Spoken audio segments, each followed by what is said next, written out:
প্রকাশ্যে ভারতের টি-20 বিশ্বকাপের জার্সি, শুরুতেই বিতর্ক।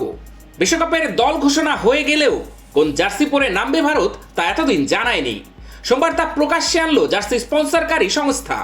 ইনস্টাগ্রামে একটি ভিডিওর মাধ্যমে বিশ্বকাপের ভারতের জার্সি প্রকাশ্যে আনা হয়েছে। তবে সমর্থকদের দাবি, জার্সির ছবি আগেই ফাঁস হয়ে গিয়েছিল। সামাজিক যোগাযোগ মাধ্যমে রবিবার থেকে একাধিক ছবি ঘুরে বেরিয়েছে, যেখানে কোনো এক বিপণীতে ভারতের জার্সি টাঙানো ছিল। অনেকে সেটিকে বিশ্বকাপের জার্সি বলে দাবি করেন। সোমবার আসল জার্সি প্রকাশ্যে আসায় দেখা গিয়েছে ভাইরাল হওয়া জার্সির সঙ্গে অমিল প্রায় নেই। ভারতের জার্সিতে এবার গেরুয়া রঙের আধিপত্য রয়েছে। দুটি হাতা গেরুয়া রঙের, জার্সির পাশেও গেরুয়ার বর্ডার রয়েছে। হাতায় সাদা রঙের 3টি স্ট্রাইপ রয়েছে। কলারটি ভি আকৃতির, সেখানে গেরুয়া এবং নীল রং মেশানো রয়েছে। জার্সির সামনে ইন্ডিয়া লেখাটিও গেরুয়া রঙের। হাতার একদম শেষের দিকে নীল রঙের ছাপ রয়েছে।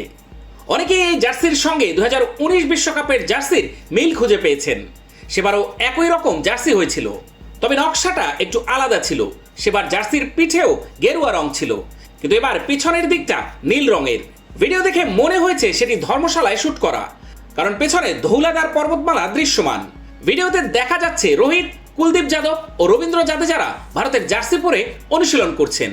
হঠাৎই হেলিকপ্টারের শব্দ শুনে রোহিত তাকান এবং বাকিদেরও আঙুল দেখিয়ে সেদিকে তাকাতে বলেন। দেখা গিয়েছে হেলিকপ্টারে একটি হ্যাঙ্গারের মাধ্যমে ভারতের বিরাট জার্সি ঝোলানো রয়েছে। ক্যাপশনে স্পন্সরকারী সংস্থা জানিয়েছে এটি ভারতের বিশ্বকাপের জার্সি।